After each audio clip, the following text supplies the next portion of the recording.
Look at the picture. See the skull. Visible Frankenstein controls. The Brain Thoughts broadcasting radio. The Frankenstein earphone radio. The latest new skull reforming to contain all Frankenstein controls. Well, all right, boys. Frankenstein Control is brought to us today by Rupert Murdoch, of all people. If you don't know him, he's the Australian billionaire who owns a bunch of things in broadcast media, but principally over here, Fox News. It seems Mr. Murdoch wants to get his message out so bad that his people are buying time on every available channel, which is what brought him to us. He says he wants to combat what he calls nasty rumors from the alt-left, that his name is really Rupert Moloch, and he's in fact an ancient Canaanite demon. In a prepared statement from Mr. Murdoch that I've been asked to read, he says, "For the last time, everyone, Moloch is my brother. I changed my name 5,000 years ago to disassociate myself from him. Yes, that makes Thanksgiving awkward. And yes, I'm aware that Thanksgiving is a predominantly North American holiday, while I'm an Australian Mesopotamian proto-deity. But still!" Mr. Murdoch wanted to add that while he is not his brother, he has been flattered by the child sacrifices. See, I think the rumors started recently when somebody pointed out that the Fox employee Christmas card for the last 3 years has featured a smiling Rupert seated upon a throne made of adult human skulls that bear significant deformities, which would suggest that their original owners would have lived in ceaseless agony. I think Mr. Murdoch also wanted to distance himself from additional rumors that his career in broadcasting was foretold by the Dead Sea Scrolls, which predict the rise of a great prince of falsehoods who preaches lies with 1,000 pale tongues. The official stance of the Fox network is that prophecy refers to Jim Davis, the cartoonist of Garfield. You know the whole Garfield minus Garfield Oh, yeah, thing? they're great.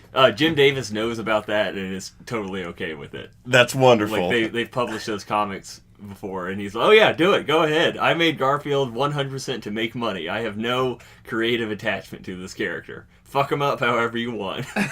That's honestly the best news I've heard all day. Boy, that makes me happy. That Jim Davis hates his creation just as much as we do. Welcome to Frankenstein Control. I'm your resident Garfield, Taylor Russell. To my left is Nermal, otherwise known as Adam Shipp. Hi, I'm Adam. I'm a felted green puppet filled with necromancy. And ahead of me is the John Arbuckle of our little group, B-Rye. I'm B-Rye, and I'm the guy whose default pose is the pose everyone's doing in Egyptian hieroglyphics.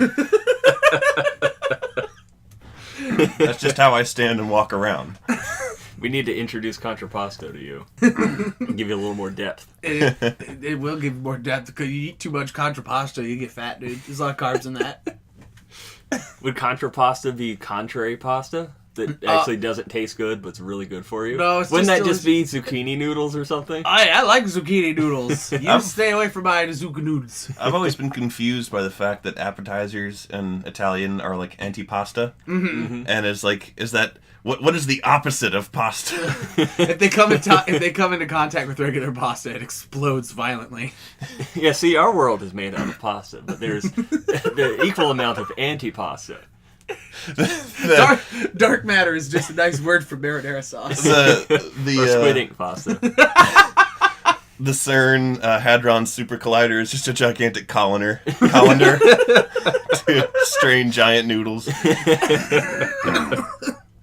We've fashioned this cheese grater so small that we can find the God particle when we grate these atoms. The God carbohydrate. The God carb. Because it's so goddamn hard to digest. This starch will unlock the next phase of human existence. That's what Neil deGrasse Tyson said. The Garfield comments remind me, there's a Tumblr user called I Hate John Arbuckle. And it's just a blog dedicated to calling out John Arbuckle on all the terrible shit that he does to Garfield. Because, like, when it's a cartoon, you don't really realize how abusive a lot of the stuff that these characters do actually is. Mm-hmm. It's just how, like, he'll, just, beat Garbuckle with a... Garbuckle! My brain is half on. I'm going to clarify here that I'm getting over an illness, so I'm like half on today, and it's also why I'm extra gross in the throat. Arbuckle. Oh! I was just going to say... Hello, comic fans. It is me, Garbuckle. I am here to eat the lasagna and make funny joke. Hey, isn't it funny how fat? Yes. It's one time I hate Tuesday. It's worst day of week. Almost as bad as Wendy. Oh, look at dog. Why is he South African? Look at... You know what? I can't do it. It'll just end up being Jamaican. All accents that I can't do well end up being Jamaican by default. Well, Garbuckle is a very common South African name. Like Hans Garbuckle, the architect of apartheid.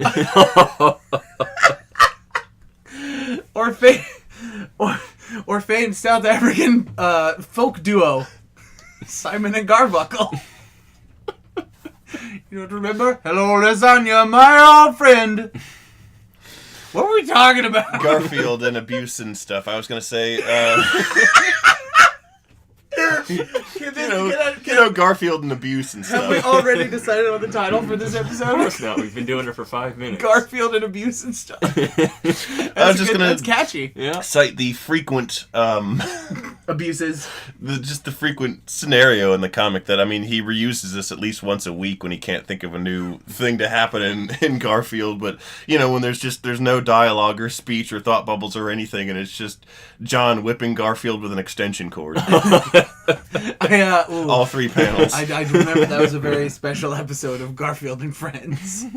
Or how when they have the big Sunday comic where instead of just 3 panels, it's like 10, and they've got a header with like his own colored illustration.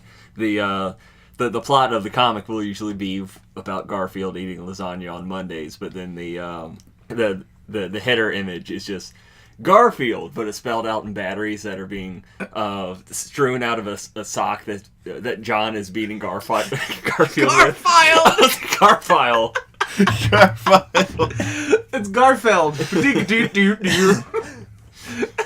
Garbuckle and Garfile.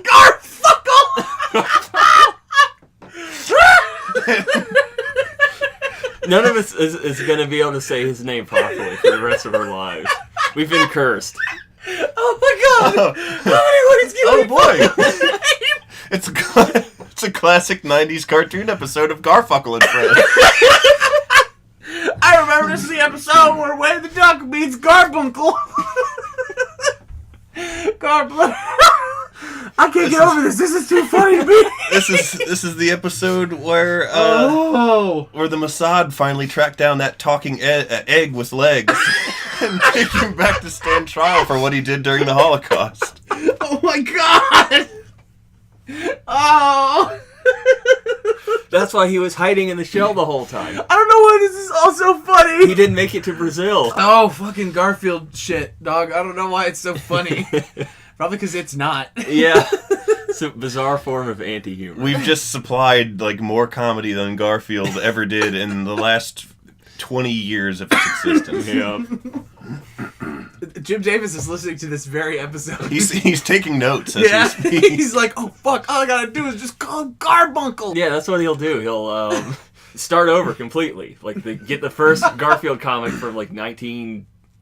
Actually, I think it started in the 70s. So it's like 1975 or whatever. Are you suggesting It's a really modern fucking movie old. style soft reboot of Garfield? Yeah, but just now he's Garbunkle.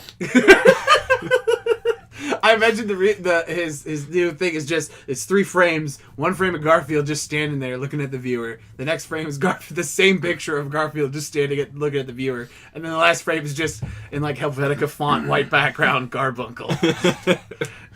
And then when the person looks back at the title of the comic in the top left corner, it's changed to Garbunkle. Not many people know this, but if you look at Peter Bruegel's painting, The Triumph of Death, and the banquet scene, it's sort of right of center, and the shot is, if you look really closely, there's an orange cat eating lasagna under the table while the skeleton army kills everybody at the banquet. And then Hieronymus Bosch's Garden of Earthly Delights In the hell half of the picture, you can see Odie and Nermal being tortured by an arbuckled man. A man wielding an arbuckle. Yes. If we were to make an arbuckle a weapon, I think it would be like combination with a cat of nine tails and a belt. Yeah, I was actually picturing just that. Just a belt with a whole bunch of like a string filled with blades on it that you whip people with. I always just thought it was a pirate who wore a lot of belts. Arbuckle. Oh, that is stupid. I made you say it. I hate you. Well, now we're gonna make you walk the plank. Oh, wow. When did we get a plank in here? It's been here. Oh, dang. I'm surprised you haven't noticed. It's your room. I mean, you guys are very covert with this building effort. Like, you installed a plank and then also an ocean. Yeah. We already went near the... He just fell into the spider-filled crawl space. No. There are spiders and that's in not there. water. That's some other liquid. Oh. Premium Undefined. liquid. Yes, premium liquid. This premium liquid. Today's episode of Frankenstein Control is brought to you by Premium Liquid. Come down and get some. Well, you don't gotta know what it is. This is just premium. It's good. Just put on your hot dog. All you need to know is it's good for you. Dip and it- you love it. Dip your dong in it. No, don't. I would not recommend doing that. That's how you get diseases. You ever- That's how you get all the diseases. You know, everyone. That's how you Yes. get tuberculosis. That's what the premium liquid is. It's just liquid tuberculosis. It's just a single virus bacteria that's miles long. Virus bacteria? Because I don't know which one tuberculosis is. That's bacteria. Aha! So it's a giant bacterium. It's bacteria, says the guy who's coughing profusely. And you can jump on it like a moon bounce. Oh. You guys ever, like, watch muted commercials and make up your own lines Oh, are and you stuff? fucking kidding me? That's like a hobby at my dad's house. Or like anywhere. Or in public, really. Like, you know how they got TVs in most restaurants because the American nuclear family is dead? They don't want to talk to each other? Exactly. So, like, Adam, you've witnessed me do this all the time. I'm watching a TV and, like, somebody on the screen is like, I don't know, it's for some antidepressant. And, like, a lady's happy and she jumps, or she's, like, running or something and she opens her mouth. And I go, or something. And I embarrass anyone who's with me because I do it too loud. We were watching some shows, and I muted it during a commercial, and it was like one of the George Foreman inventing things where he's like, I guess because he invented, if I could put air quotes around the word invented, the George Foreman grill. They got him to do this series of commercials for like, get your own Get your own invention made. Get Totally your own not invention. a scam. This is not a scam at all. And Every invention you make needs to pour grease directly into my mouth. Thank you, Futurama. but I improvised lines for him because I muted it halfway through what he really said. He just shows up and he's like, "Hi there. People always ask me, George, what are you doing here? This is not your house. This is our house. Why do you have our trash?" I just tell them I'm inventing, and then I stab the bottom of the bag, and I shotgun that shit. Garbage juice is the best. Ugh. It made me sick saying it too. It's just such a specific smell, despite the fact that Oh, God. it's everything. That made me, like, legit nauseous. It's really gross imagining that. You did it to yourself. I know! Dude, fucking imagine being me. Just doing this to yourself all the time. Now you're not going to be able to think about garbage juice. Ugh. Anything but garbage juice. I'm drinking garbage juice right now. It's called Monster Energy. You're a masochist like the flagellationists who walked around medieval Europe during the time of the plague, whipping their naked backs with arbuckles. Why do we call it an arbuckle? I don't know. Apparently we'll know in the future. Perhaps the dark coming of some horrible god creature. You know what I saw? Cat. What I used to see a lot of, sort of contemporary with the start of Garfield without Garfield, is Zalgo Garfield stuff. Yeah. Like, that was every other Garfield thing that you saw. Yeah. Marmaduke, too. Marmaduke, oh god. You were a dog once. A dog! dog! That's hysterical. Just Google that, folks at home. You will be sorry. They won't And be then they happy if can- they research any of the terrible things we talk about. Do you remember that one time when we told the audience to research that Japanese camp that studied people? What? There was this horrible, like, prison camp that they Unit had. 731. That's the one. And it was a not a prison camp. It was like Oh. an actual division of the Japanese army Oh. that had a facility at like an old hospital or an old school or something, and they just did vivisections on people. They kind of lost track of why they were doing them. They just did them after a while. You know, after you eviscerate the fourth person, you just can't stop. I will You don't know say why you do it. that some of the horrible atrocities they did were quietly, the notes they kept were quietly like obtained and used by medical professionals like following the war in our country and since. Just like we took all of Germany's secrets for rocket building because of Werner von Braun. I knew about the that camp through SciShow, and because there was an episode of SciShow where they're like, "Hey, here's some contributions to medical and science history that weren't exactly on the up and up, Yeah. but we found out some things." We took people's skin off and see how long it took them to die. How long? Yeah, how long? Probably about several days. Okay. Whoa, wait, really? I thought that'd be like fairly instant. No. I thought Yeah. you would just die from the shock of it. Nope. Human bodies are very good at not dying of shock. Wow, I need to. Jesus You need Christ. to keep your skin on. Yeah, I need to keep my skin on. Stay away from unscrupulous... Which is hard because it's always sloughing off in the hallway. I'm sorry about. That's why you guys had to wear shoes in the house. Now with 40% more sloughed off skin. I'm just glad I have my own bathroom. Otherwise, I'd had to take a leak in the middle of the night and trip over a pile of your damn skin again. It keeps growing back, so at least there's that. There is always going to be more, dependably so. Ugh. I'm just glad that piles of skin can't form into another conscious being. And then we'd have two of you. But one of them is a lot more skin than man. And a lot more personable, consequently. Would you call him a skinwalker? Oh my God! You're gonna got you, baby. Skin crawler. That sounds like a Dark Souls enemy. Skin crawler frumped. Frump. Frumped. Frump. Oh yeah. Between last time and this time, I beat the Dark Souls 3 DLC. Finally, it's been out for months, but I finally bought it and played it all through. You completed that job you gave yourself. I did. It was good, man. I fucking liked it. I liked it a whole lot. The boss that they added at the end of the Ring City, is fucking incredible and extreme. It's. If you like the Nameless King, you'll definitely like this fight. That's what I'll say to the folks, the Dark Souls fans in the audience.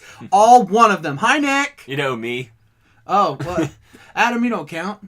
You're not in the audience. Yeah, you're not a fan. You only work here for the paycheck. You're a Just puppet. make sure you sign the check right.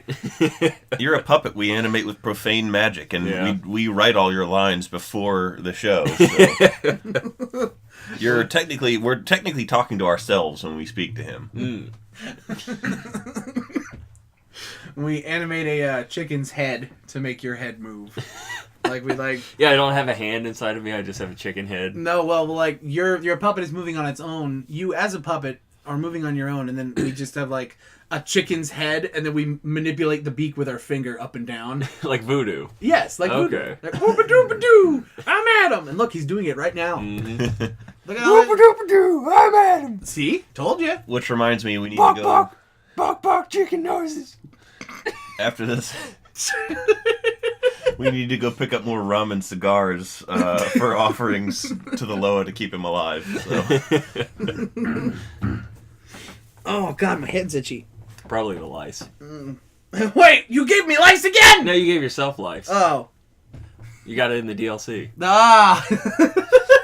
Dark Really? Souls 3 DLC. Now with lice. You really should have read what you were agreeing to before you just said, "Give me the game!" Yeah, it's in the EULA. It says you get this game, you get to play it, also you get lice. Yep. I want to play Dark Souls. Lice be damned.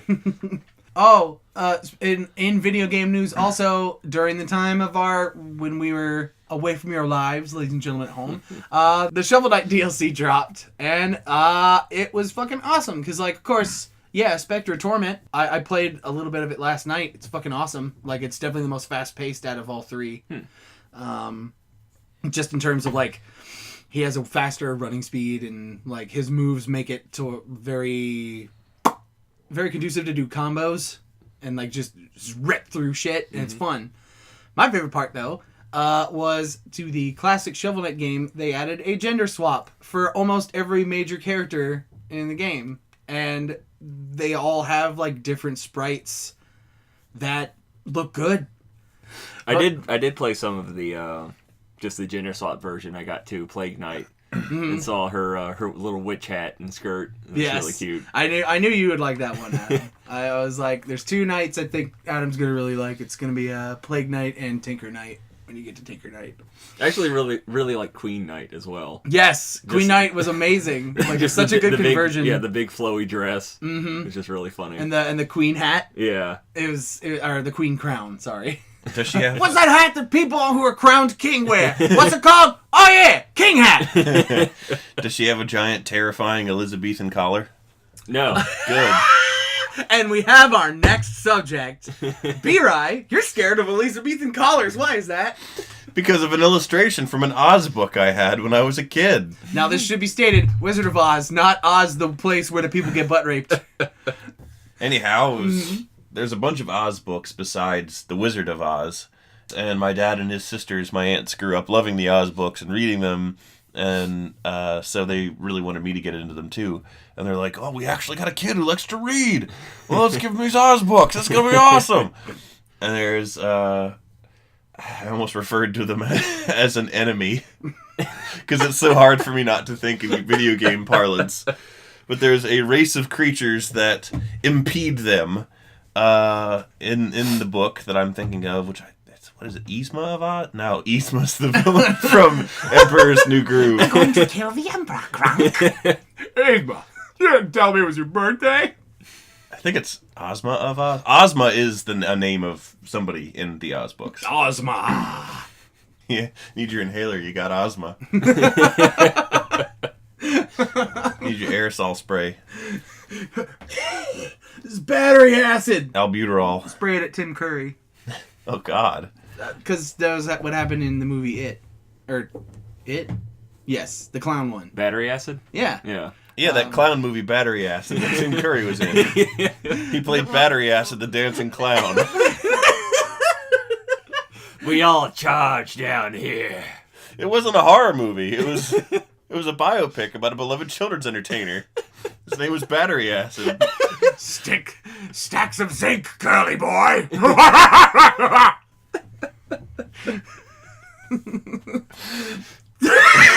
are we talking about? Wizard of Oz. Why you're terrified? There was people impeding. Yeah, there were these creatures, this race of creatures that attacked them. They kept hearing about them when the characters are like traveling, as they are in adventure novels. Mm-hmm. And they keep seeing all these veiled warnings to the Wheelers. And like, watch out for the Wheelers, like signs scratched into things. Watch out for the Wheeler? Yeah. Look out for the Wheelers, you. Come on, you. We're going to kill a lion. Sacrifice his blood to the blood god, Yug. So the Wheelers are actually this race of people who, I guess they're sort of bandits and ruffians and goons, and they just sort of attack and scare people. And they are like normal people, but instead of hands and feet, they have wheels. And they just sort of roller skate about on all fours with these wheel-tipped appendages. And there was an illustration of one. And it scared the absolute fucking bejesus out of me. It was the scariest thing I had ever seen. I was like 6 or 7. And, like, I really hated this picture. And it really freaked me out. It's this horrifying, horse-faced hominid with long, scraggly-ass hair and what I can only describe as a spindly stick-like figure wearing a tattered clown suit with long, trailing coattails. And above all, around its neck was a big, frilly, like, Elizabethan-style collar. Mm-hmm. And I had never really seen that garment before. And I immediately and forever associated that thing with the Wheelers. And to this day, I don't like them. They just really freak me out. I hate them. I find them morbid and creepy and just physically repulsive. And anything that has a character wearing that, I'm like, take that off! I hate it! and see my like the. Didn't they also make the wheels to their feet like pizza slicers? Well, no, that was going to be my second part of the thing. Is that the whole like trick with the wheelers was that they were actually harmless, and it was meant to be a thing about like standing up to bullies. It was meant to teach you the lesson, like stand up to bullies, because a lot of times people you think are scary, you know, you just stand up to them and they'll back down or whatever. And like the real trick with the wheelers was that even though everyone was afraid of them and the wheelers went around scaring people, they couldn't actually do anything to you. Like they would like threaten to run you over, but their wheels were made of the same stuff fingernails are made of, so they would like just like bend and they wouldn't really hurt you. And so they were actually harmless, and ultimately they were pitiable because their scary front was to defend themselves, because if people realized they were harmless, then they could get picked on. But the drawing did not do a good job of conveying that their wheels were supposed to be harmless, and my child mind immediately interpreted all of the wheels on the ends of this thing's limbs as being like pizza cutter blades, which made them 8 times scarier. And every time Beer Eye went to the Chuck E. Cheese, he was like, Let me look inside. I bet I can find this picture. I got my iPad. I'm just gonna. Oh, good. We'll provide the visual aid later. There it is. Oh The God. picture. Oh my God! Whoa! Jesus! Adam, we gotta make this this is our thumbnail. Imagine seeing this when you're 6 or 7. God! Yeah, that's pretty creepy. Okay, that's really fucking scary. I had to like actually close the image, because if I just closed my iPad and forgot about it, and I would just like go to my room later to You're like, look oh, time for bed, bye. I'll just check my messages. Exactly. God, fucking Christ. Goddamn Wheelers. The red-haired guy in Captain Planet was named Wheeler. Oh yeah, the Fireboy. Fireboy. He's a red hot dead. He's a Fireboy. I do He have was to the say, American. Whoa! He deep-throated chili dogs. Whoa! Okay. Yes, he did do that. He provided oral pleasure to chili dogs everywhere. No, that's just how he ate them. He would like swallow them. Wait, really? I'm pretty sure I remember him like, "Oh yeah, I'm gonna get a chili dog in this hot dog stand. Oh no, gotta go save the planet." Wow. You know, that's a talent you pick up in Gagging prison. noise and all.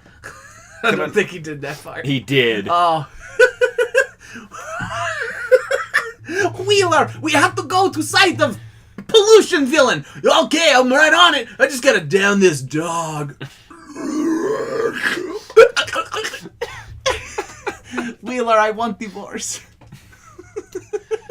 The power is yours. Wheeler, what are you doing? It's just blue, suffocated on the ground. And Captain Planet's like, you're trying to get to me! Turning blue! Okay, was Captain Planet blue, and his hair was green? Or I always regarded him as like Colossus, where he's just like... metal. Yeah, where he's chrome. I always thought the blue was just stylized chrome. Why would it be chrome? Because chrome's cool, dude! Because chrome is the most natural thing. It is! You've never been to a forest and be like, God, look at the beautiful chrome leaves. 70% of our world is chrome. It is the future. Uh-huh. Captain Planet actually had no organs or skeletal structure. He was hollow and just the consistency of a Coke can. And He's Pepsi Man. if he ever got hit too hard by a villain, it made the same sound that like a can makes when you whack it with a baseball bat. Just a really sharp, hollow. Can I just say I can.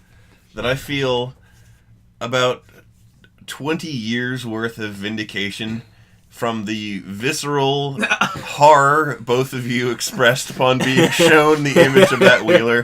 Well, it's like its fucking face. Like Yeah. everything else about it is like, but the addition of the face also turns on everything else, you know? Like, it turns the silliness of everything else into something far more despotic. Open mouth, spotty teeth, Evil. and lolling tongue.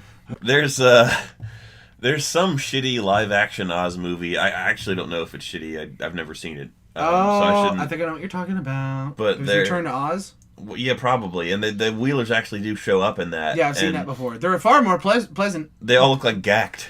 Just imagine fucking rolling around down the street.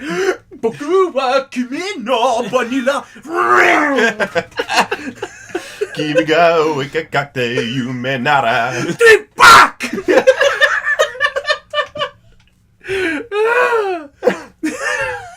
This episode dedicated to FBM. Yep. Our friend who would, for you in high school, he would scream that, right? If he knew that you were in a class that he was passing on the way to the bathroom, he would just open the door and yell, "Tabak!" into the room, and then he'd be gone by the time the teacher investigated. Oh, boy. So I got another TV pitch Oh, fuck! for you guys. Mm-hmm. This one follows the whole trend of nostalgia, or 80s nostalgia, that we're kind of going through right now. Mm-hmm. So it's a sort of revitalization of the whole Alf genre Oh, okay. that was ever so popular. Puppet-infused sitcoms? Yes. A la Cousin Skeeter? Not just puppets, but bizarre origins as well. Oh. But it's called Who Wants Lobster? And you have your typical 80s sitcom theme with the smooth jazz. Shows the house. Like shows a big aerial shot of the house as it zooms in on it a little bit. Shows Dad. Applause of live studio audience. Yeah. Shows Dad working on the computer, because it's not set in the 80s, it's set in modern day. Right.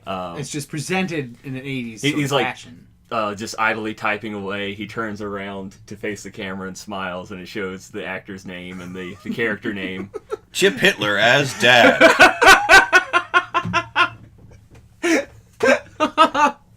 Is Chip Hitler the actor or the character type? The character name. No, because then it would be the Hitler family, and we're not gonna. Yeah. Someone there already tried to make that. Yeah. There actually was a Hitler-based sitcom. What? Yeah. It was terrible and stupid. Yeah, it ran for like one episode before everyone was like, "This is garbage. Do not run this ever again." That sounds like a modern day rendition of The Producers. Yeah, someone just it was Somebody just got- part of a scheme. Yeah. Springtime for Hitler. Why? Somewhere Nathan Lane and Ted Bundy, I forgot his name. Help! No, it's Matthew Broderick now. Okay, Matthew Broderick is Chip Hitler. No, well, no.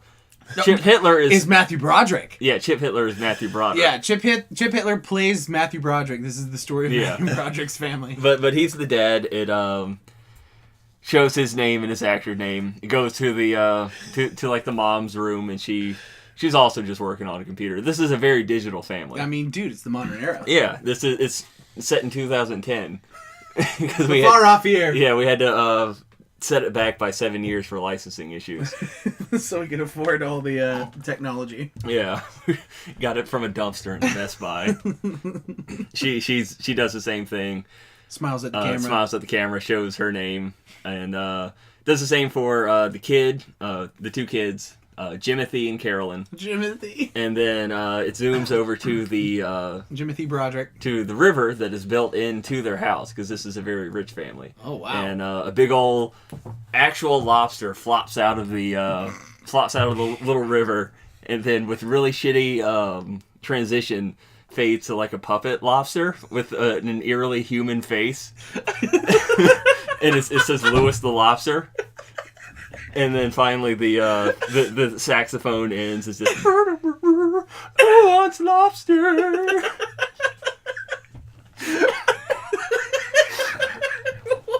And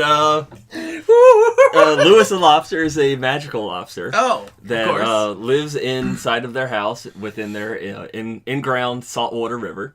And he takes the kids on magical adventures to the undersea land of Atlantis. Teaches them all the mysteries of biological immortality. Yeah. Takes them to Poseidon's playground, as he calls it. He said, "Hey kids, we're gonna go on adventures. We're gonna go to Poseidon's playground. We're gonna go to Atlantis. Oh, it's gonna be fun. Everyone's gonna love it. You're gonna love it. I'm gonna love it. You're gonna get all these souvenirs and memories. Oh, it's just gonna be so great." And Jimothy Broderick is all about that. well, see, the thing is most of the show just uses the fact that they have this magical lobster and get these magical artifacts kind of as a narrative device. So the episodes rarely center around their adventure. Mainly it's the aftermath of the adventure once they maybe bring back Poseidon's trident. It would certainly save on budget having to show Atlantis. Exactly. Yeah, we can't. At least in the first season, we can't show Atlantis. Yeah, when I pitched this to the to the money executives, They almost had a heart attack once. The once peanut people? Once I said fantasy, they're like, "Oh no, that sounds expensive. We can't have that." You're like, don't worry, I have a solution. Had to assure them it's just a backdrop. So, like, a typical plot would be like, boy, Poseidon's trident gives me the looks of an Adonis just in time for the prom, but it reanimates the dead. Yeah.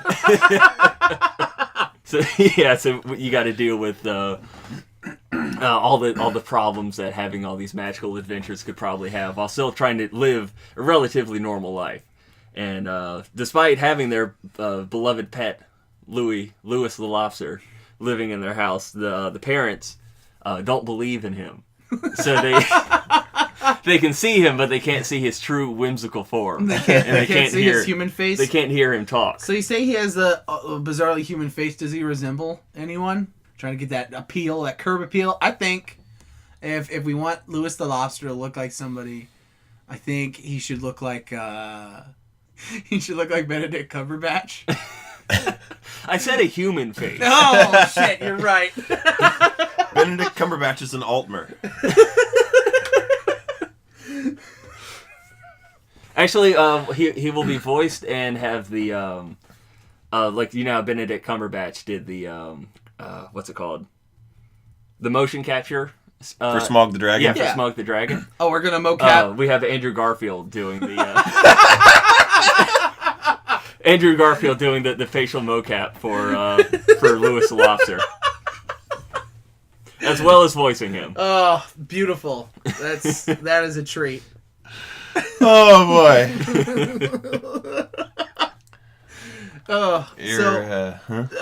So is there any? The parents don't believe in the lobster. Do the children have to keep his identity a secret? Or no, they don't. They're always trying, because they get into so much. Prove he exists. Yeah, they get into so much trouble. They're like, Jimothy, how did you get the Poseidon's trident? It was Louis the Lobster. He gave it to me. We went on an adventure. Now, no fibbing, son. What have I told you about that? Now go off to prom despite being 7 years old. I mean, you look like an Adonis. How can you not go? Yeah, that's the thing, is these kids are like 7 and 9. But they're constantly treated as though they're in high school. So, like, they have high school issues that they have to deal with. They have the very special episode about the drugs. They have AP Chem homework they have to do that the lobster has to help them with. Yeah, because this is the far-off future of 2010, and the educational standards are a lot higher for young kids at that point. Boy, I sure hate having to take all these standardized tests all the time and devoting a disproportionate amount of the school year to studying to pass them so the school district looks good. Hey, Jimothy, why don't you go underwater with me? Okay. We can have an adventure. Oh, yeah, let's do it. And eventually you'll catch glimpses of the underwater sea life. It looks suspiciously like Reno, Nevada. Yeah. It's just a desert with a blue filter over it. Yeah, well, what I was going to suggest is that, like, if they go to, like, fucking, I don't know, they go to, like, Compton, but they have a camera with a fish tank glued to the front. So occasionally you see a goldfish swim across, and then an eel swim across. Just mix up saltwater and freshwater species. Like, a lot of fish are going to get harmed in the making. A lot of dead shit. We're going to go through like 3 giant lobsters per episode. I can already tell you that. Poor Louis. Never Louis, though. Louis will live. Yeah.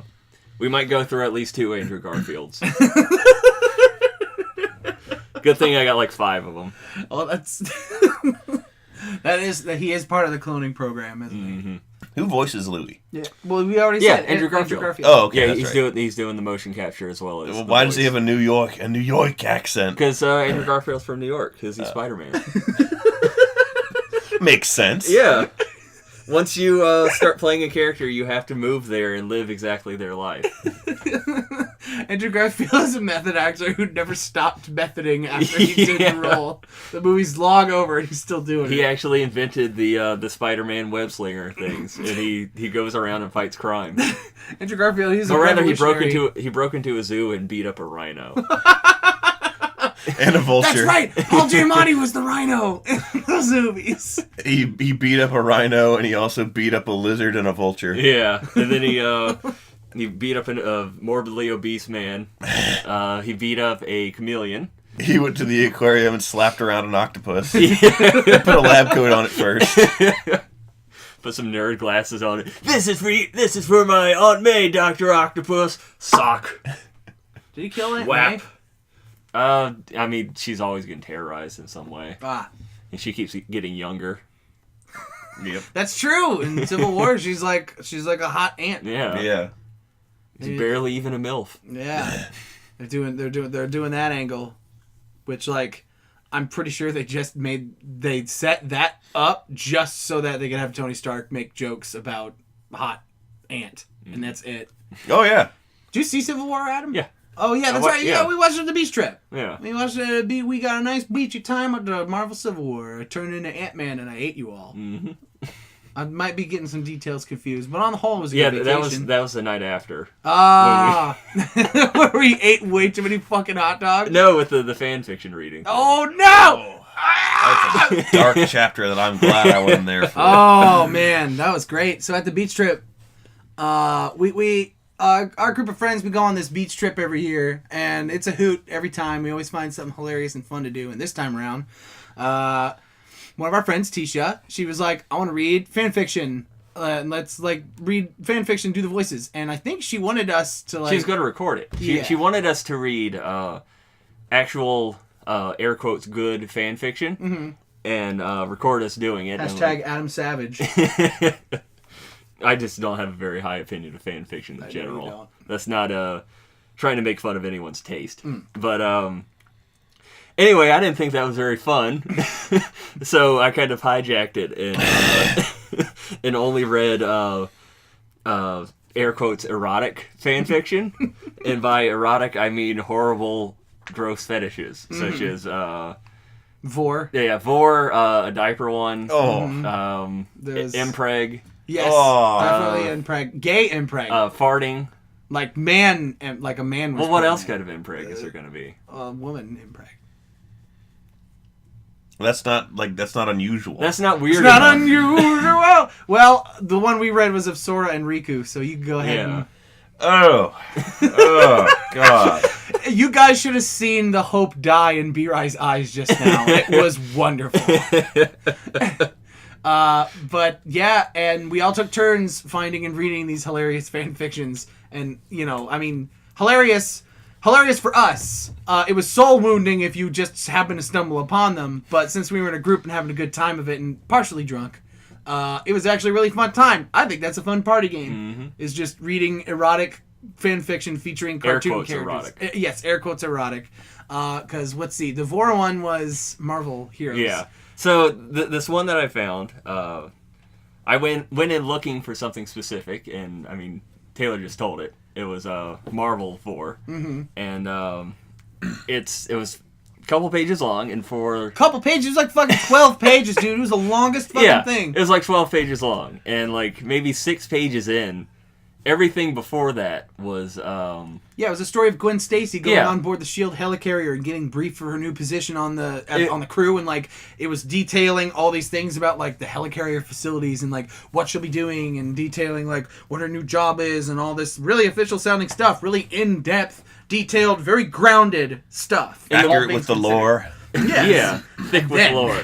And like the most erotic thing that they were doing was describing people's outfits, which was like just typical fanfare just shit. Typical. This is what they're wearing. It's kind of sexy, I guess. Yeah. Until hypnotized out of nowhere, hypnotized Black Widow shows up. She subdues Nick Fury and she subdues Gwen Stacy. Oh, gotcha. Yeah. She subdues Nick Fury and then ties up Gwen Stacy, gets her alone, and then her jaw unhinges and she swallows her. This is like 8 pages into the 12-page thing. There was absolutely no sign. Adam didn't tell us that this was a Vor thing. He was just reading. I was like, oh shit, it's going to be some lesbian stuff coming up. This is going to be fun. And then Black Widow's jaw unhinged and she began her descent upon Gwen Stacy. And I was just broken. At that point, not like broken as in like that was so funny it broke me. No, like my spirit was broken. It was something so shattering that 8 pages into this long-ass fic, and that shit out of nowhere, and I just turned to Adam, and I just ruined everything. I went, no! No! You can't do that! No! Like, I was incredulous, man. I could not be... I could not be tended to. I was furious. Could only have been worse if a Wheeler showed up after. And then a Wheeler swallowed Black Widow, which would just be horrifying. I think Extra horrifying. Yeah, as if Wheelers weren't scary enough. Now that. If Vor wasn't scary enough. Now you have these two legit horrifying things My God, combined. it's a fruitcake of terror.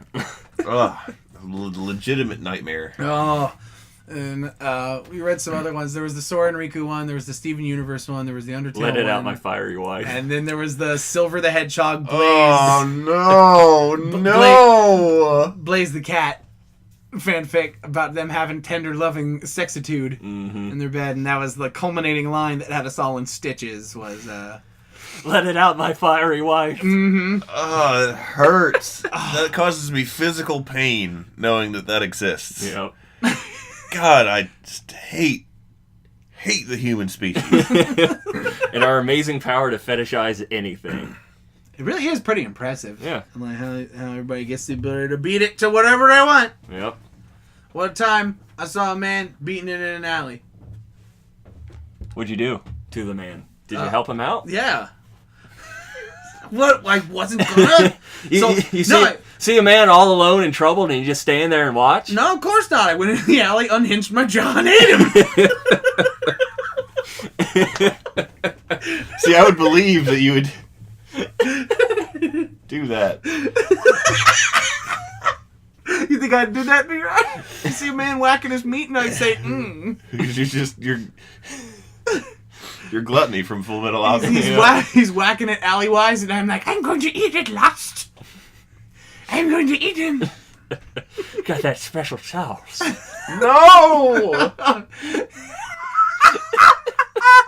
Oh, it's the sperm sauce. No! This is commemorate the new Disney movie. I don't know if it would be any good. Homeless people don't really eat a whole lot of pineapple. Oh, that's Pineapple schnapps. Huffman's newest adventure. And then he's just still dead at the train track with flies buzzing around. There's a crew of like county coroner people like just silently trying to work him into a body bag and like taking pictures and staking out with the measuring tape like his position and everything. Oh, Well, he had a heart attack. so erotic, I tell you. Erotic heart attack fan fictions. Let me bring you to a new country. A country of fan fiction and shiza. No, oh god, that just reminds me of Julian with his Church of Fudge. Oh! So, Julian is a roommate of me and B-Rise back in freshman year of college. We all lived in this big 8-person suite of young gentlemen's. And, Yes, gentlemen. one of the fellows that we lived with is a man named Julian May. He's taller than Michael Jordan, and he's one of the funniest men I've ever met. And one time, Julian May came into B-Rye's room. And he's like, B-Rye, Bears, man, you gotta watch this. You gotta watch this thing that we found. And like it was very common for us each to go into each other's rooms and like serve up the newest meme that was funny. And the newest Before memes were even called that. the newest funny thing from the dark heart of the internet that was 4chan that we'd found. And Dark heart of the internet. and he goes, you gotta watch this thing, man. It's called Church of Fudge. You search Church of Fudge. And I was like, that sounds like a scat thing, Julian. I don't want to watch that. And he's like, no, it's not, man. It's not. I mean, I know it sounds gross, but you gotta watch it. It's hysterical. Me and the guys already watched it. You gotta watch it, man. I was like, Julian, I really don't know that I believe you. That sounds like a disgusting scat thing, and I really would rather not see that. He's like, no, just watch it, man. I'm telling you, we've already seen it. You gotta watch it. And he made a convincing argument. And I put it into the browser there, and it was German nun scat porn. And Oh, scheiße! yeah, and I was like, God damn it! And he just goes, ha ha. And that classic Julian laugh. Probably threw in a tiger style, which is his catchphrase that year for some reason. Tiger style? Yeah. He would just punctuate things with tiger style. Is that a way you can get your fries at Jack in the Box or something? That sounds like an In-N-Out Burger secret menu thing for sure. Yeah, We don't sounds even live good. in California, I know about, like, it just seems like it. It's almost like we're globally connected. Oh, man. Hold on a sec. I need to check my phone that has access to everything on the planet. Your space phone, you mean? Ah, space phone! The one what goes to space? Mm-hmm. What are you tearing off the table? I'm scared. Oh, I got a lot of weird shit in my room. Mm-hmm. He has strange feces in here. I've been meaning to ask him about it, but well, there was the polite. ocean you guys pushed me into off the plank. He's trying to found his own church of fudge. His own parish. The poop pope.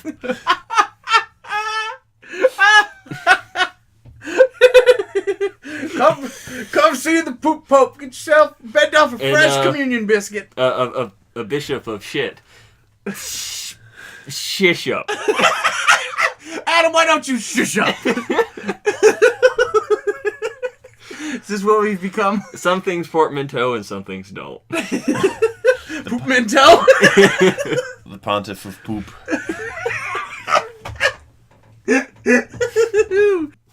So, getting away from scat. Yeah, getting away from scat and back to the beach trip. Oh, good. We watched a special movie. Oh, my fucking Didn't we? God. Oh! This movie sucked! What? We watched a movie called Alien Visitor. Oh, is that the one with the bad lines and the guy cooking the egg? Yeah. That you showed me the clip from?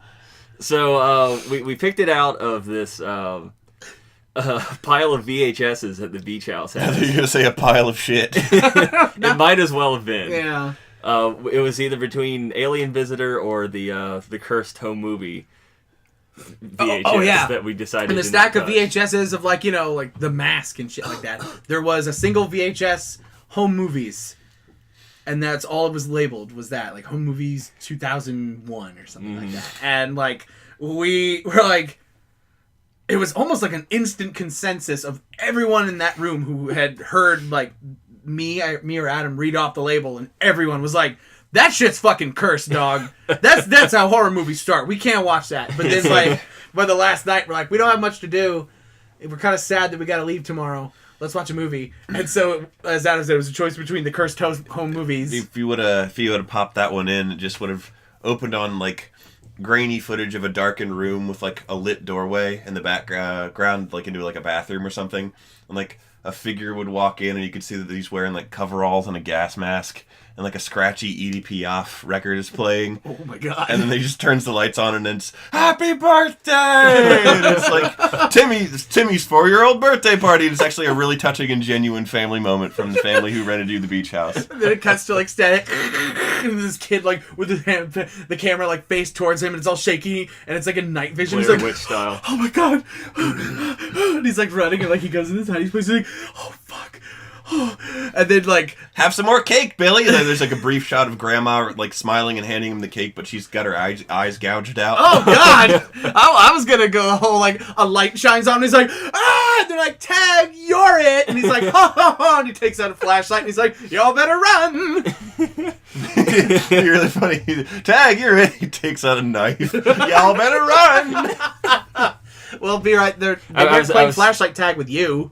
Yep. Yeah, I was imagining he's like running through the woods and he stops for a bit and like just points the camera out to the wilderness and you see B-Rye run past real quick. To which the kid just flips the shit. I mean, I would. Fuck. An 8-foot tall pallid monster with a knife. I'd be scared shitless. With knives for hands and an Elizabethan collar. You've become what you feared the most. Fuck, Anyhow. what were we talking about? The movie. The shitty movie. Alien Visitor. I read the back of it, and their description of it would have you believe it's a combination of weird science and an inconvenient truth. Two movies that go together really well, I would say. Like peanut butter and pickle juice. Yep. Yeah. And it's about this woman that's from... Yeah, she's an alien. She's from a planet called Epsilon. And somehow... I can't believe you fucking remembered that. I remember a lot of really stupid shit. Right. Point taken. She shows up on planet Earth, and she has no idea how she got there. And like time moves differently for her, and she's trying to get her bearings and try to find someone that she can communicate with to try to get back to her planet. And it has a lot of interesting time-lapse photography on it, where like the two two characters are walking around and like everything's moving faster than they are, and it looks pretty cool in certain bits, but it just has a very ham-fisted environmental lesson that it doesn't really seem to understand on itself. Mm-hmm. So a lot of it is like, no, that's not right. You're just wrong about that. Yeah, a lot of the time it's pretty much just like half the movie is alien visitor is a complete racist dick. Yeah, she's just yelling at this Australian guy she finds, calling him an idiot for ruining the planet, while not actually explaining how they're ruining the planet. Or offering any suggestions. Or how to fix it. She's just calling him a dope. Yeah, she's just laying into him for 90 minutes until for some reason they end up kissing. And then fucking. Yeah, and she chops down his favorite tree because that's a thing that Australians have, apparently. Crikey, my ancestral bush. Where's me koala bears gonna eat now? You chopped down my family tree and now all the drop bears are dead. It fell right into the industrial Vita Vegemite. This is the Frankenstein control equivalent of this Australia episode of The Simpsons. Yeah. See, that turned into South African again. But yeah, there's several crucial details in this movie. Yeah, the movie's garbage. It's bad. Really, really ham-fisted environmental. And like nothing wrong with environmentalism, obviously, It's but just the when way it's they were saying it, it's like stop. When it's ham-fisted and many points wrong, that's when you need to stop. Yes. But the part that stuck out to all of us is they're sitting at this guy's camp and he's cooking some eggs. He's cooking them both breakfast. Yeah, talking about how he likes eggs. The woman is just berating him nonstop. Calling him a frog. Yeah, calling him a frog, telling him he's in the boiling water and he's not going to hop out eventually. And then there's just this pause. And she points out, your eggs are burning. And he looks at the eggs, pauses, and then just shouts, eggs! End scene. And so, naturally, the three of us on our trip back home from the beach the whole time, we were just like, eggs! And a better part that I really noticed was when I first put the VHS in. For those kids, you got to rewind a VHS. So if you stop halfway in a VHS, you're going to be halfway through the movie. Yeah. So I suck it in. It's like a couple minutes into it. So I rewind it. And I took note of what was happening in the scene when it first started playing. So rewind it all the way. Start playing. And the thing is this woman is an alien. And they do that whole shitty trope of, oh, we're too barbaric to wear clothes. We all walk around naked. So she shows up on the planet naked, and she's just kind of walking around, and they don't show anything. She's like always filmed above. Well, it's because like they're going through like this crazy mind trippy kind of way of her going to the planet. So like weird star clouds are like covering her naughty bits and shit like that, and it's like not actual nudity. It's just all tastefully covered. Yeah. But then by the time like it gets to the campsite, by the time it gets to the campsite, it's just this guy sitting there chilling, frying a wiener or something. Frying a wiener, and then a naked woman just talking Game of Thrones style, dog. You saw everything. Full frontal. Yes. Yeah, full frontal. She just naked whips woman. it out and out of the bushes. Just comes screaming out of the bushes. How do I get off this planet? How do I get off a vampire? And the guy's like, "Wow, crikey!" And that was the scene that it had started on when I put it in. Yeah. So I just know that there was some family getting together, like, hey kids, want to watch this movie? This is a environmentalist movie. This might have a good lesson.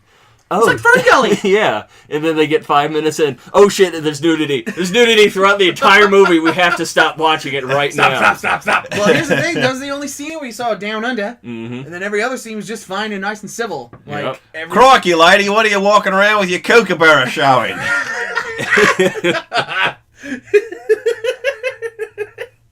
We call it the bushlands. He just looks mugged directly at the camera. This was made in the 80s.